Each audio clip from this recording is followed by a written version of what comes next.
Good morning, and it's a warm welcome to the Star Good Morning Show on Star Television Channel 21. I am Ernest Halobo. Today is Tuesday, 19th July 2022, and we're broadcasting live from our Media One Center studio at number 3 Mama Street, Brookfields in Freetown. An inspirational quote for today says, "Life is not measured by the number of breaths we take, but by the moments that take a breath away." A top story in the morning. The Minister of Foreign Affairs and International Cooperation, Professor De Francis, is amongst 4 heads of state in Africa that has been nominated for the 8th Pan-African Peace Leadership Summit and Honors slated for August this year in Abuja, Nigeria. The Human Capital Institute Sierra Leone is an institution that is involved in human capital development and capacity development amongst youth. With me in the studios, I have Joe Harden, who is the Programs Coordinator, and also Humu Kanu, who is the Advocacy and Marketing Assistant. Good morning, ladies and gentlemen. Good morning. You're welcome to the Star Good Morning Show. Thank you very much. All right, okay. I'll come back to you shortly. Viewers, you can be part of the program by commenting on our Facebook Live video and also on our live stream, which is mediaonecenter.com/livestream. The Star Good Morning Show is sponsored by the local commercial bank.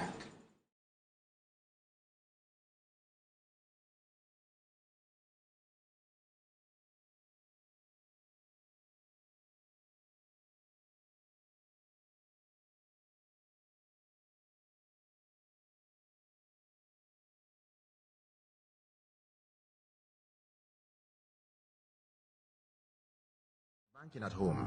Now she can pay the bills online. She has more time to cater for others. Thanks to Rokel Commercial Bank Online Banking and Rokel SIM Corpo, you have instant access and control of your account. Save time and enjoy the little things in life. Rokel Commercial Bank, the bank of choice.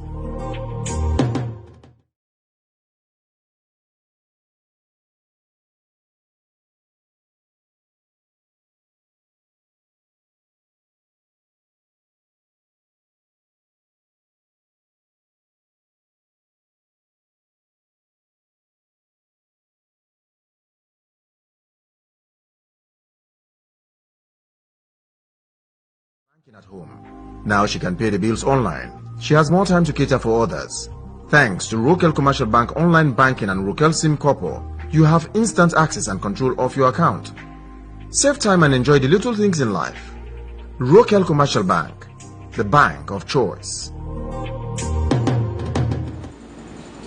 Welcome back, and many thanks to the Rokel Commercial Bank for that message. Well, with me in the studio, I have Joe Harden, who's a Programs Coordinator at the Human Capital Institute Sierra Leone, and also Humu Kanu, who is the Marketer and Advocacy Assistant. Good morning again, ladies and gentlemen. Good morning.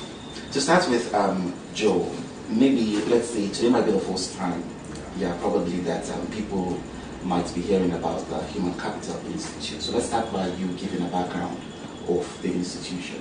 The Human Capital Institute is a youth and women-focused social enterprise that was established in 2017. Our focus or our main objective is empowering the youth and women of this country by providing them with trainings, capacity development programs, and even employment opportunities. Over the years, we've been organizing workshops. We've partnered with ActionAid and Sensi TechHub. Last year, we trained over 1,500 university graduates, giving them employable skills, because youth coming out from the university, they might have their certificate, but they may not have the employable skills that the employers are looking for. So this is what we're doing. We are empowering these youth to make them employable to the job market, and we're also teaching those people that did not go through the traditional schooling system. So we're doing entrepreneurship training, certification of artisans, for example, carpenters, masoners, and the likes, because you might know the job, but you do not have the certificates to prove that you know the job. So over the years, we've been doing just that, providing mentorship, coaching, and training for youth and women around the country. All right, so let's talk about the mandate of your institution. What is your mandate? just as I said, or as our name implies, Human Capital Institute, our mandate is to develop the human capital of Sierra Leone. Our mandate is human capital development. And we do not just work with youth, we even work with professionals that are currently working. For example, we've done programs for Rainbow Initiative, CODAID, SEMC, that is with going there, train their staff that are already professionals, giving them more knowledge or in-depth understanding of the work that they are currently doing. Yeah, so what are your areas of focus? What are you focused in doing really? Because when you say Human Capital Institute, you know, it's a broad title. So yeah, so what are your main focus? What is it that you really focus on? Okay, so we have like 3 themes or thematic area that we work on. The first is Young People Entrepreneurship Program. With this program, we train young entrepreneurs or people with innovative business ideas. We give them business advisory, teach them how to prepare a business proposal. We give them, sometimes we even give them seed grants to like empower them to establish their business and for them to have a strong footing. For example, just this year, I think in the first quarter of 2022, we engaged some youth in the slum communities, identifying those with potential businesses and those that have the drive to make a change in their communities. We provided them with services which includes, just as I said, coaching and mentorship, partnered them with business leaders and established entrepreneurs in the country that act as mentors to them, and also we provided them with soft loans, and sometimes we even give grants to these people. Our second area is the human capital development, where we target young graduates, university entrants, and already professionals in the field. In this, we also provide trainings, certification, retraining, and development programs for these people. And our third area is management consultancy services. This is where like we get our funding from to do all these true works that are said before. The management consulting services will provide HR consultancy services and monitoring and evaluation consultancy services. And the HR consultancy services will provide recruitment and selection services to companies, organizations, and businesses. We do outsourcing of payroll and tax administration. We do oversee expatriate headhunting. We do interim management. We've worked with organizations like Seed Global. We've worked with Flexi personnel. Flexi is like a Kenyan company that is working in Sierra Leone. We've done that for Master Drilling, WHH, and the rest. And the monitoring and evaluation services, we conduct surveys, research, feasibility studies for non-governmental organizations, government agencies, even businesses. All right. Okay. Joe, I'll hold you there for now and let me move over to my other studio guest. Sorry. To my other studio guest, who is Humu Kanu. Humu, so what has it been like working at the Human Capital Institute? Okay, so like I'm a miracle in front of you here because I started here as an intern, and being there, my internship was flexible because I was in the marketing department, but I give support services to the admin programs, and also I've learned a lot. So I'm talking to my fellow fresh graduates because I just graduated April. We are having trainings, 2-week trainings on employable skills that employers are looking for in employees, and we give them certificates. We train even non-graduates by like the high unemployment rate in the country. Most youth are engaged in businesses, so we train them. We train them on preparing business plans, business strategies, and all. All right. Okay. So, what has it been like working with youth? Because you just stated that you just graduated in April, and you know the youthful population, say, much of it is unemployed.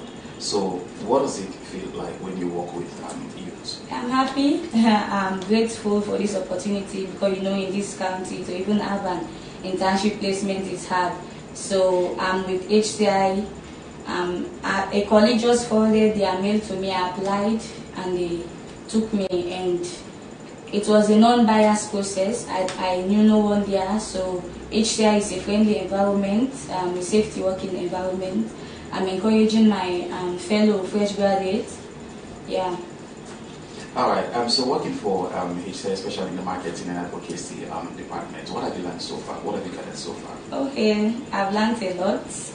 Interacting with customers, and now I'm confident. I'm able to express myself, and I've learned some research skills also because I was part of their surveys. Yeah, HCI environment is inclusive. All right. Yeah. So Joe, what's the aspect of human resource HR? What services do you offer so far? Okay, firstly, let me just start. We do have a job board where we do advertisements for organizations. I can say we have over 6,000 unique visitors daily that visit this job board. This is just one of the services we render. And secondly, we do HR outsourcing. That is, there are organizations that are coming to Sierra Leone probably for 1-2 years, and they may not have the time to do a whole HR setup in their organization. So they outsource these services. That is, they outsource their recruitment and selection services to us. We're doing that for Seed Global. We've done that for Master Dealing. We've done that for Kingo, yeah, and few other companies. And also, since these companies do bring in expatriates, we do all the processes. For example, we do try to get them their working permit, their visas and whatnot that may make them to be able to work legally in Sierra Leone. Also, the HR services we provide, we do trainings of HR staff in organizations. We've done that for most government agencies when they contract us to capacitate their HR personnel.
It's very engaging. All right. So for how many years has the HCI been established so far? Well, we started in 2017, so 2016, but we are officially registered in 2017. So we've been working as an organization for over 6 years now.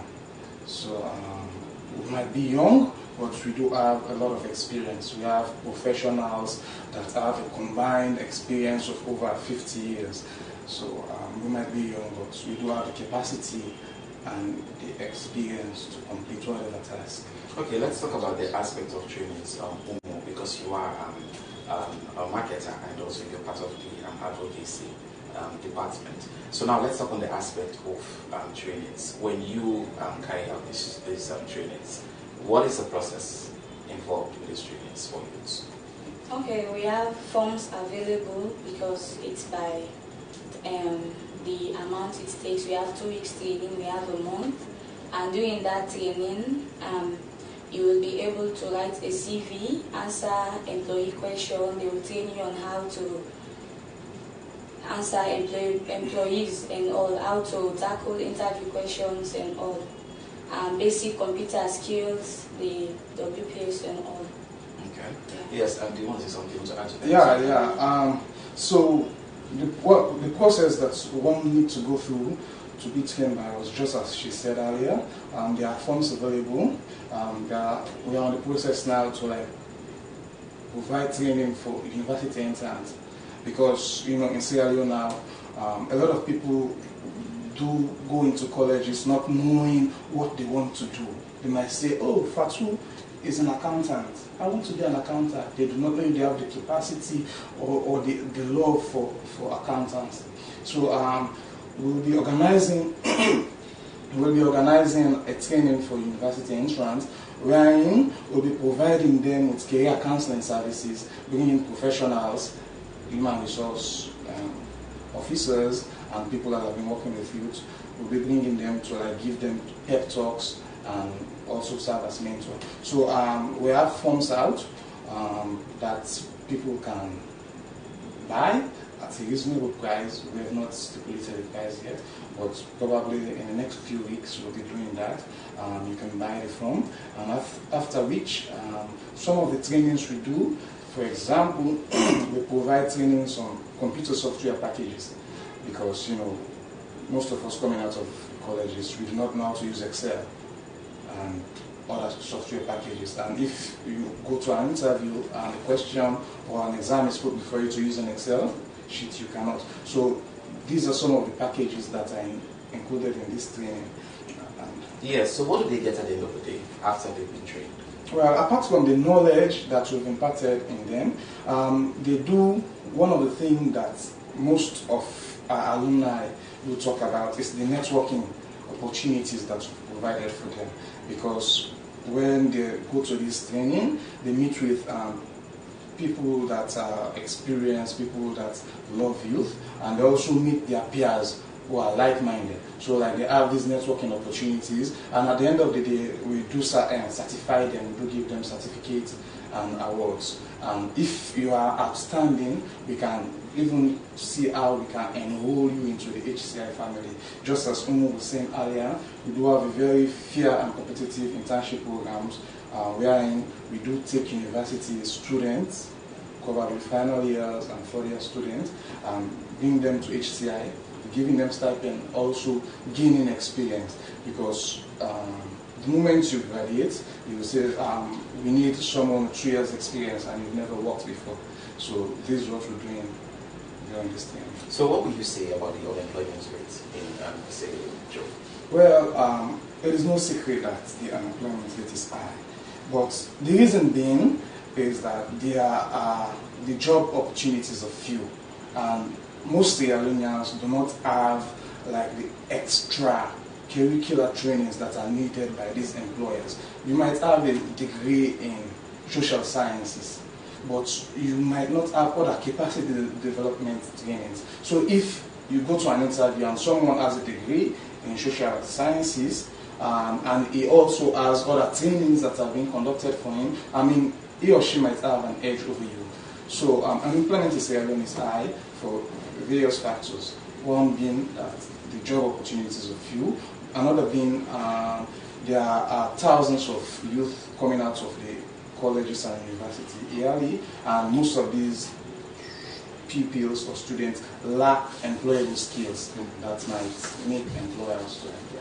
All right, Joe, I'll hold you there for now. Let's go in for our news item in the program this morning, which says the Minister of Foreign Affairs and International Cooperation, Professor David Francis, is amongst 4 heads of state in Africa that has been nominated for the 8th Pan-African Peace Leadership Summit and Honors, slated for August this year in Abuja, Nigeria, in honor of his excellent leadership and outstanding role model performance on capacity building, and to be decorated with the honor of UN Sustainable Development Goal humanitarian icon of peace. by the IPGC Africa, where he is to deliver a speech on the theme of the event, the role of inclusive government towards consolidating peaceful coexistence in Africa. Let's have the details and we'll be right back. The Minister of Foreign Affairs and International Cooperation of the Republic of Sierra Leone, Professor David J. Francis, will be honored for his excellence in leadership and outstanding role model performance on capacity building. He will also be decorated with the honor of UN SDG Humanitarian Icon of Peace by UN IPGC Africa. The minister will deliver a speech on the theme of the event, the role of inclusive governance toward consolidating peace coexistence in Africa.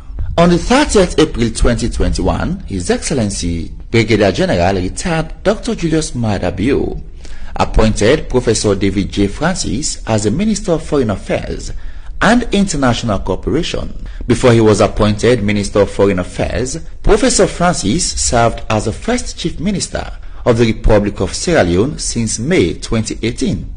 As a Chief Minister, he served as one of the principal advisors to the President.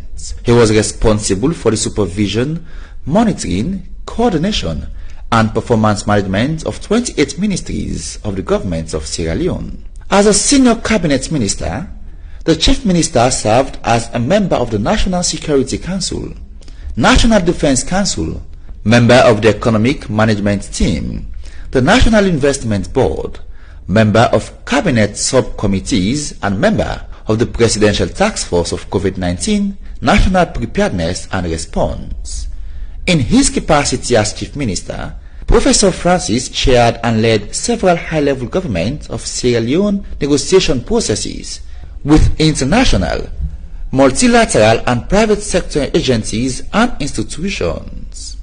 Before joining government, Professor Francis was the head of the world-renowned Department of Peace Studies and director of the John and Eleanor Ferguson Center for Africa Studies at the University of Bradford in the United Kingdom. He served as Commissioner for the UK Commonwealth Scholarship Commission. Also, he held the UNESCO Chair of African Peace and Conflict Studies at the University of Bradford. Professor Francis held the Research Professional Chair in African Peace and Conflict Studies, the first ever to be established at a leading UK university. Professor Francis has published more than 11 books and more than 50 journal articles, book chapters, and commissioned policy papers. Some of his published work include Peace, Democracy and Development in Africa, Adonis and Abbey Publishers, London, July 2020, African Peace Militaries, War,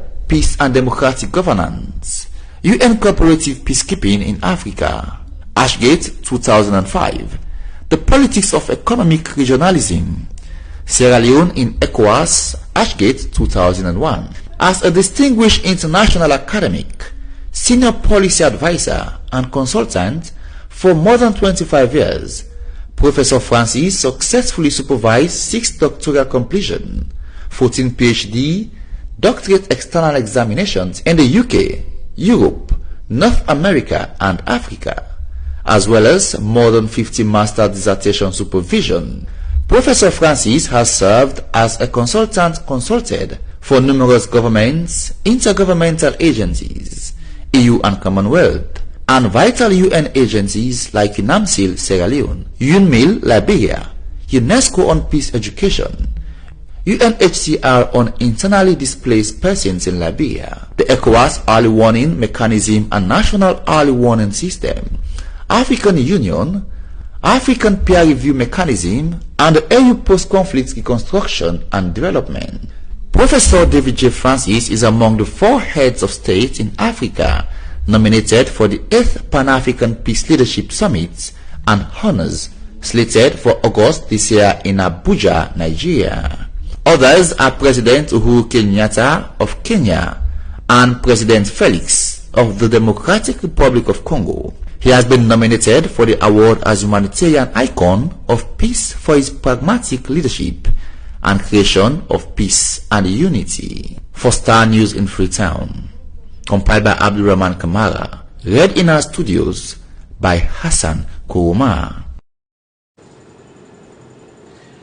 Welcome back. This is the Star Good Morning Show on Star Television, Channel 21, and I'm still in the studios with Joe Hardin, who's the Programs Coordinator, and Kanu, Advocacy Assistant from the Human Capital Institute, Sierra Leone. Welcome again, ladies and gentlemen.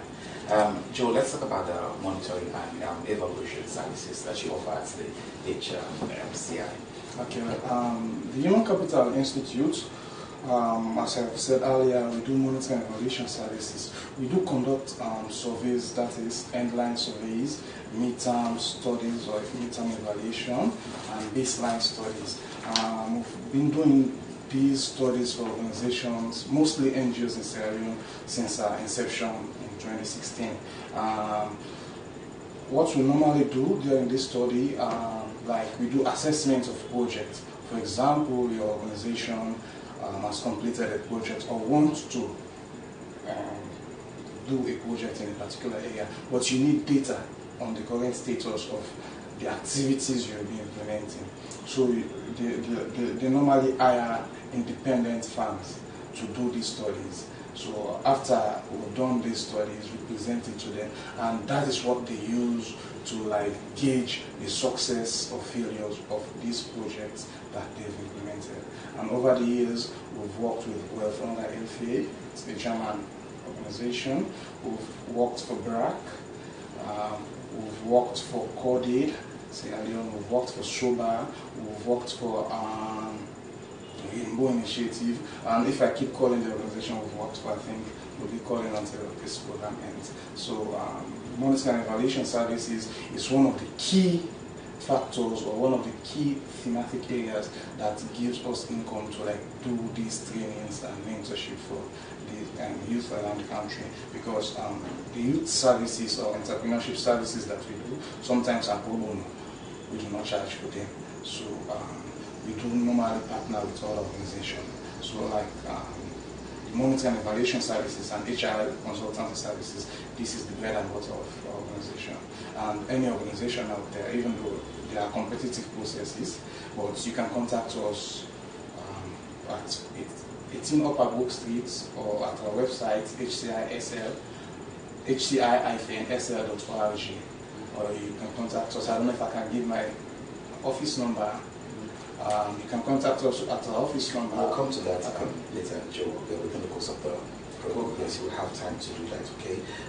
Humu, what has been your experience with regards to the unemployment rate in Sierra Leone?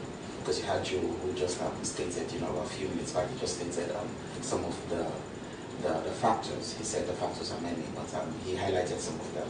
So, and you are graduate, and you know how difficult it is to acquire a job in Sierra Leone, even though you are a graduate. You stated that you're a miracle. You started off by saying that yourself, that you stated here is a miracle, and you being part of the HCI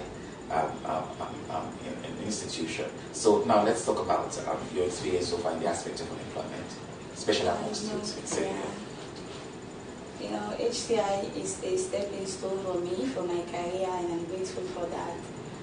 Employment in this country, we can say in our local language, is by sababu. And you go to most offices, if you don't have someone there or they don't recommend you, you won't get a way in or employ you. So since my time with HCI, I'm grateful because our working environment is inclusive. Like in the survey, I serve as a data collector.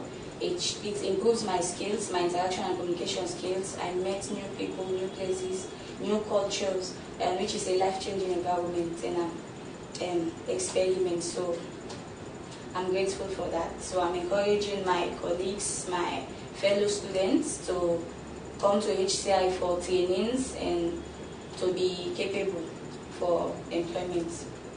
Okay. Now you just stated that you've learned so much, you've gained experience in the aspect of meeting people in a new culture.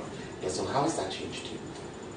It's changed me a lot because most of our surveys are in the provinces. I've seen how people live, the life they live there, and all. So many different cultures I've never seen, and talked to many people in high society and all. All right, Joe, the aspect of you dealing with people who live in the provinces, I believe that has to do with you handling projects for other institutions as well. Yeah, so now let's talk about the training, the aspect of you giving these people trainings that will capacitate them, and the aspect of skills. Yes, so because I asked earlier, what is your interaction with people who live in different communities, especially those that are not skilled?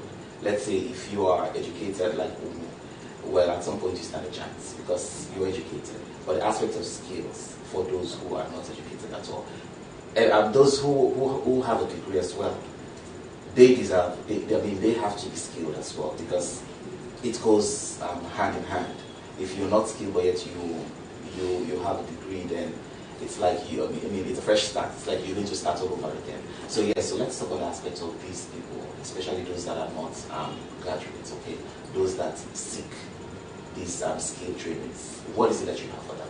Okay, so just as I said, we do trainings, but let me just preface it by saying over the years, I think Sierra Leone as a whole, we've neglected TVET, tertiary and vocational education, because we've seen it like the way for the dropouts, or those are for the underachievers.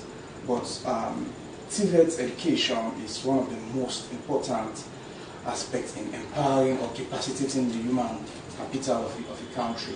And for example, you can see these mining companies in Sierra Leone, for example, they might need something like a large machine driver or operator. They need to go to Senegal, Guinea to like recruit these people.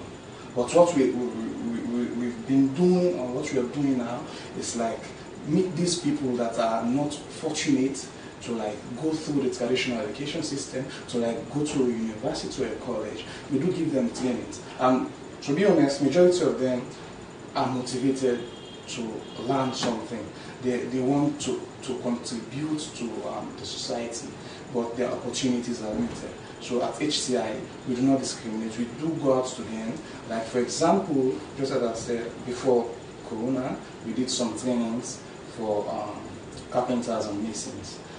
These people, like they started, or they are professionals that are not certified, and they came to us and expressed the desire to like, they wanted to start to work for these companies. And for you to work for these companies, like you need a certification to prove that you know this particular skill set.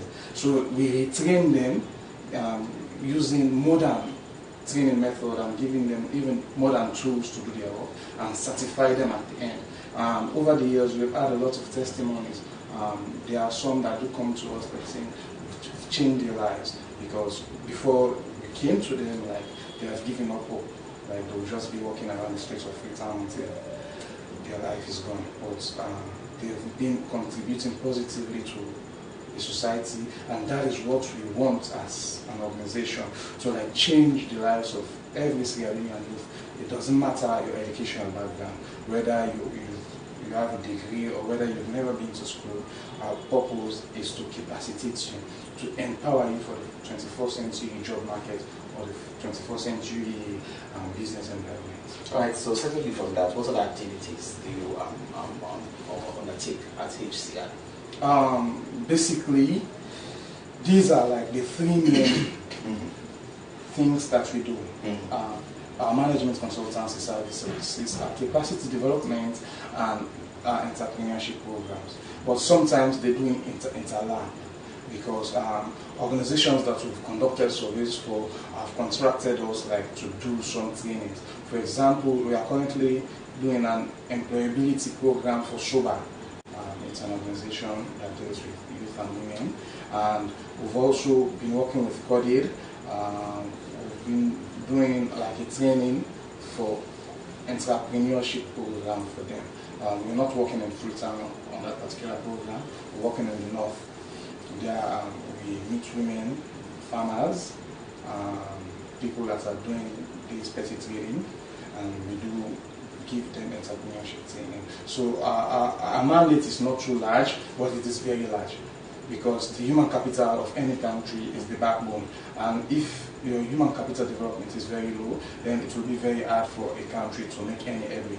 So I think that is what has been affecting Sierra Leone, because you see in most organizations now, they have expatriates working that are making $5,000–6,000.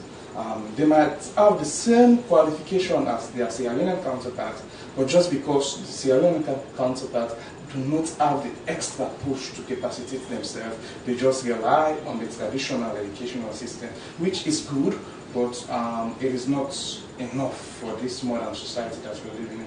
We know it is very competitive now, so you have to use every opportunity you have, like to capacitate yourself, to make yourself competitive in the job market.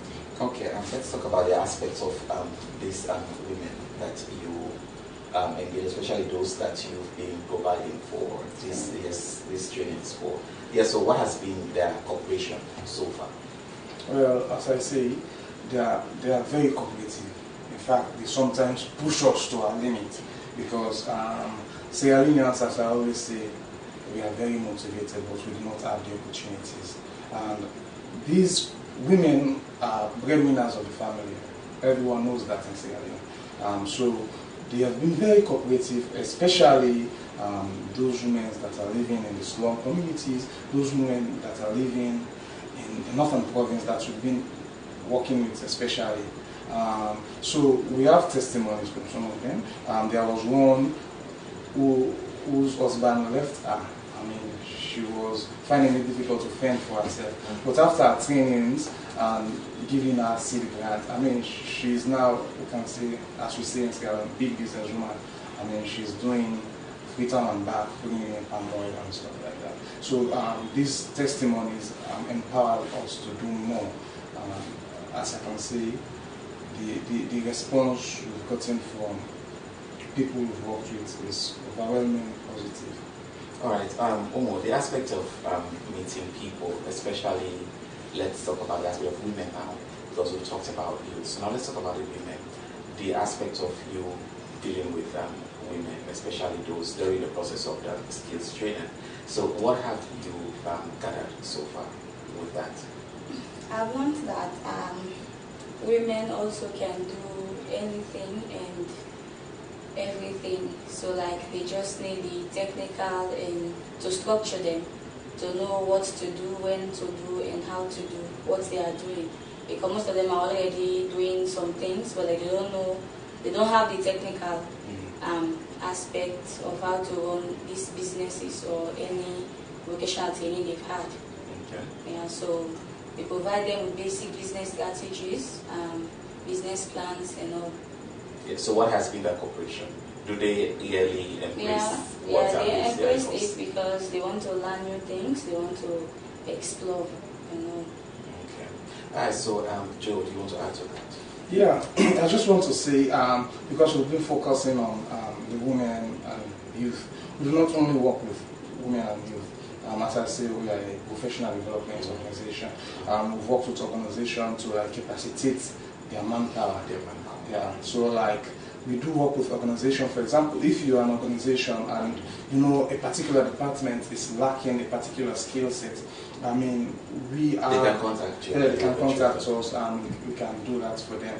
We've done a management consultancy with Rainbow Initiative, where we train their senior management team and their board on fundraising, grant writing, and other stuff that makes an organization very effective. So if you're an organization and you need a professional firm or a team of consultants to like do a particular training for your staff, we do have the capacity and the experience to like effectively carry out this responsibility to your specification. All right, okay. Let's talk on the aspect of you working with other institutions, like the aspect of training, organizing trainings for their staff. You know, yes. Let's talk on the aspect of funding. Yes. How do you generate funds to handle all of this? Okay, so with the aspect of working with other organizations to capacitate their staff, we do not do that for free. It's not on a pro bono basis. They're like contractors, and sometimes we do bill them, say this is what this will cost, but most of the time they just tell us we have so amount of money, we want you to organize this training. So like we arrange the training modules around the funding available. And you do not need to be a big organization. I mean, there are a lot of small NGOs and CSOs around that might want to improve on the capacity of their staff for their organization to be very effective. So you can contact us. You can come to our office at 18 Upper Brook Street, and we can discuss meet at a point where you can see how we can be able to help your organization grow. Okay, let's talk about the future plans. What are your future plans at HCI? Okay, and so the aspect of human, the HR, the human resource, and all of your other activities that you're engaged in. Okay, so let me start with the our plans for the youth. Just as I said earlier, we want to develop a youth employment and business hub. Yeah, we've contacted a few partner organizations. There were plans on the pipeline to like build a very big building where we can host these people for like 3 years. But these plans are on the road now. So we've revitalized these plans, and probably in the not so far future, we'll be seeing a very advanced structure that can capacitate youth and also reignite business and entrepreneurship there in youth. And another plan is the trainings for university graduates. We've been doing that. We also want to do that this year. Like, we want to have a big job fair where we can get companies, organizations, and young graduates from around the country, where we can see how we can match these graduates with organizations that can hopefully employ them. And also on the human resources side, we're working on like a software and HR software package for organizations where you do not need a very large HR staff. You can simply have a 1 or 2 man staff that can use that HR package to do everything personally related to check for bonuses, attendance rates, whatever HR related. We are preparing the package, the software. Once it is completed, we will be publishing it, and organization can subscribe to it to manage their human resources. All right, okay. Humu, the aspect of reaching out, especially from your departments, yes. So how do you reach out to institutions and to youths, especially, let's say, women and women and youth? So how do you reach out to them that also come on board and be part of your activities at HCI? We usually reach out to NGOs that deal with youth empowerment and women. So they are the ones that will send in their trainings or their compatriots that are working with for children, women and youth. So they send them for training to give them the technical and structural aspect of whatever they are doing. Okay. So is that all? You don't actually, so how do you actually, is it like a one-on-one engagement, or do you send out, in other words, do you send letters? Yes, we send appointment letters and book appointment dates. We held meetings and give our proposal out, and they contacted us and we do business with them. Let's talk about the challenges. Joe, I'll come back to you shortly. Joe, what are the challenges at HCI?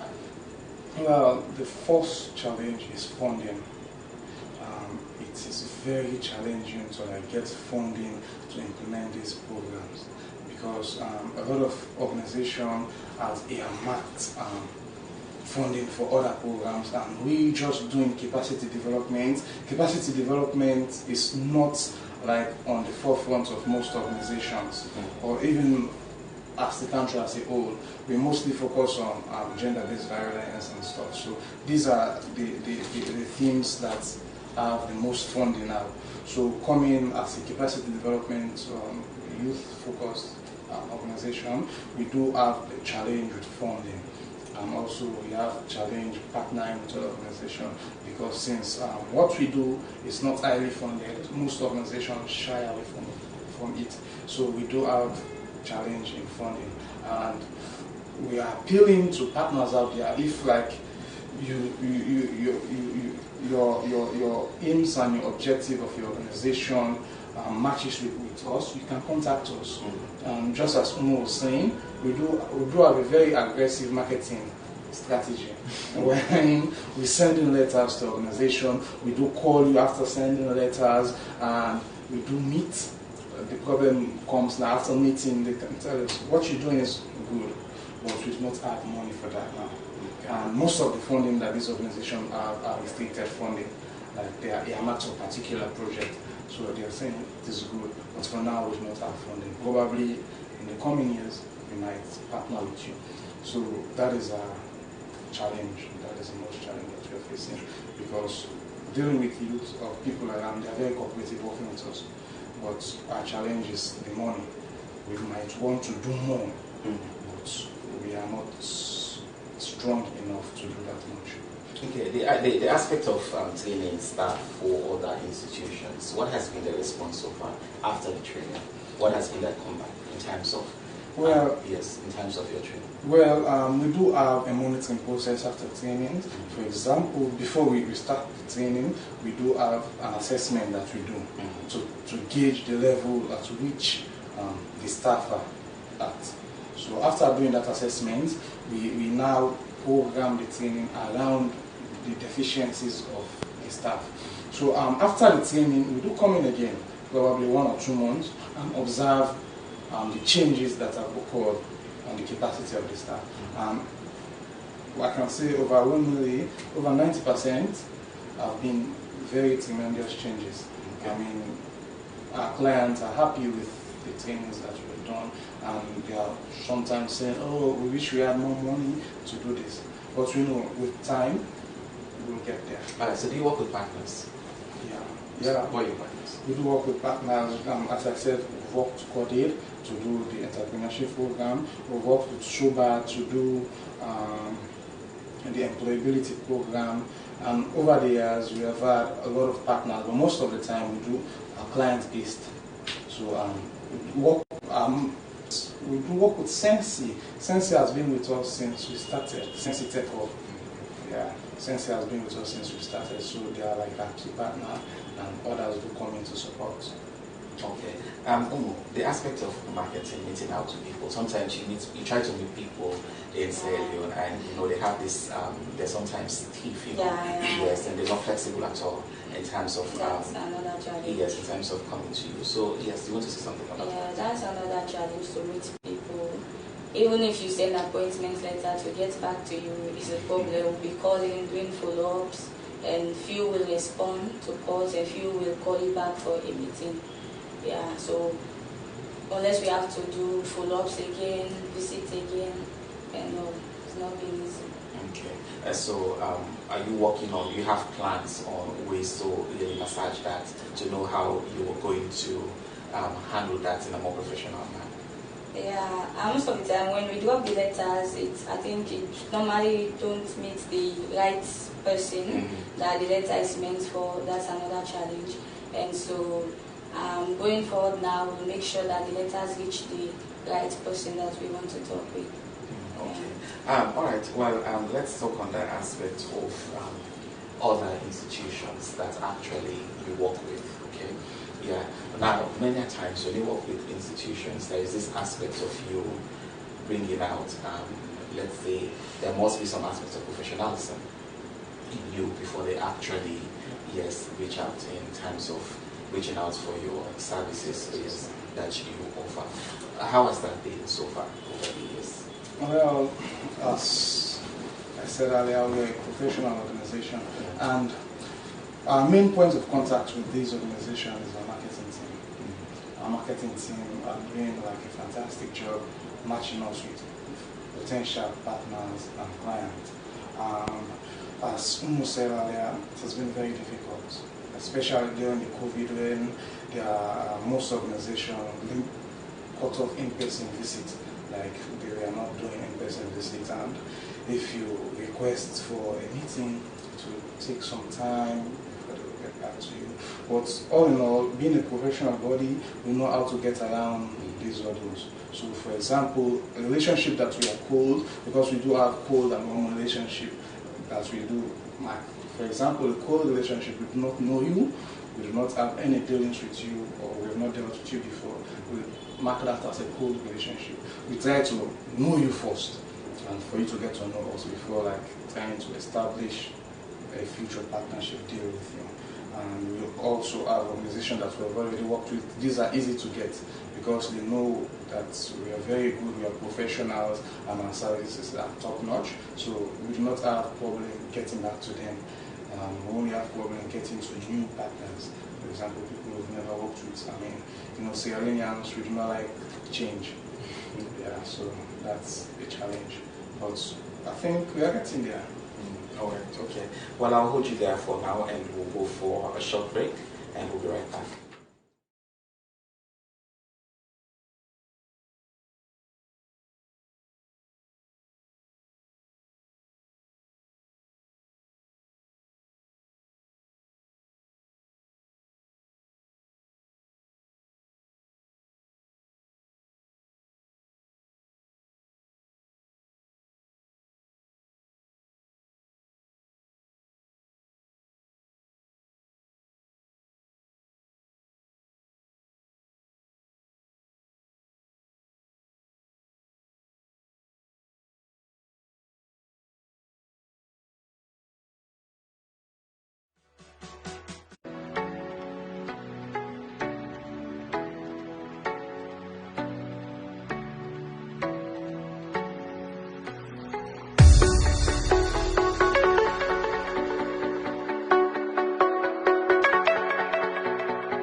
So this is just like a call to like-minded organizations that are working with youth. Where our doors are open.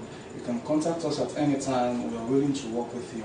And for people or organizations that need specific training for their staff, our doors are also open. You can contact us. You can visit our website, HCI-SL.org. And we also have a job board where we do job placement and advert. If you have like an advert you want us to do for you, you can contact us. Our job board is jobs.hci-sl.org, or you can contact us on our mobile number 099-453142. So we're looking forward to partnership. Our doors are open, and this is for the good of Sierra Leone and for the good of the youth in the country. All right, okay, yes, Omo, what will be your passing shots? Okay, to my fellow graduates and youth with skill, we are encouraging you to come for our trainings, as it will empower you, capacitate you, and structure you for the working environment, and you will develop a lot of skills like CV writings and cover letters. You will get recommendation. You will have internship opportunities, placement opportunities. So I'm encouraging my fellow youth to come to our trainings at 18 Upper Brook Street. Yeah, so do you have a specific day of when you kickstart these trainings? Well, we do hope for the training to start mid-August. Forms will be out probably the first week August.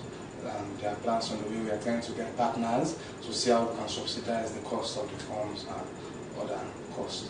So once the partnership are over, we'll put out the forms. So since the establishment of your organization, this is the first training? No. You've been training people? We've been training people before. We're currently doing that. So this is just like the first time we're coming on TV and doing this, because we need to capture a wider audience, because we've been working with like a select few people who are like interested, very, very interested, and they are seeking out opportunities like this. And there are others that may want this opportunity, but they are not actively seeking out. We'll probably me coming here and saying what I've said, and to be interested and try to reach out to us. All right, okay, well, thank you very much, Joe Hardin and Humu Kanu from the Human Capital Institute, Sierra Leone. It has been a pleasure having you both here with me this morning for the Start Good Morning Show. And I hope to see you, in a subsequent programs to know how far you've gone in the aspect of what you do at the Human Capital Institute. Thank you very much. All right, you're welcome. Well, viewers, many thanks for joining me here today for the Start Good Morning Show on Star Television Channel 21. That's all we have for you in today's edition. I have been in the studio with Joe Harding, who's a programs coordinator, and Humu, Kanu, who's a marketer, and she's also from the Advocacy.